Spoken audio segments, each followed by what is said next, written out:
ராமருடன் போரில் தோற்ற பிறகு ராவணன் கூறியது என்ன தெரியுமா? வால்மீகி ராமாயணம் யுத்தகாந்தம் சர்க்கம் 60 குறிப்பிடப்பட்டுள்ளது. நான் செய்த அந்த பெரிய தவம் அனைத்தும் உண்மையில் வீணாகிவிட்டது. ஏனென்றால் வானங்களின் கடவுளான மகேந்திராவுக்கு சமமான நான் ஒரு சாதாரண மனிதனால் தோற்கடிக்கப்பட்டேன். மனிதர்களிடமிருந்து வரும் அச்சுறுத்தலை நீங்கள் அறிவீர்கள் என்று படைப்பின் இறைவன் பிரம்மாவின் பயங்கரமான வார்த்தைகள் உண்மையாக தோன்றுகின்றன. அப்படித்தான் நான் வானங்கள், டைட்டன்கள், வான இசை கலைஞர்கள், அரை தெய்வீக உயிரினங்கள், பேய்கள், பாம்புகளின் கைகளில் மரணத்திலிருந்து நோய் எதிர்ப்பு சக்தியை நாடினேன்.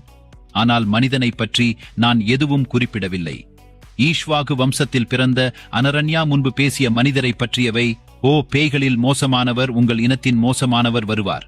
உங்கள் மகன்கள், அமைச்சர்கள், படை, குதிரைகள் மற்றும் தேரோட்டக்காரர்களுடன் போரில் உங்களை கொல்லும் ஒரு மனிதன் என் இனத்தில் பிறப்பான் என்று கூறினார்.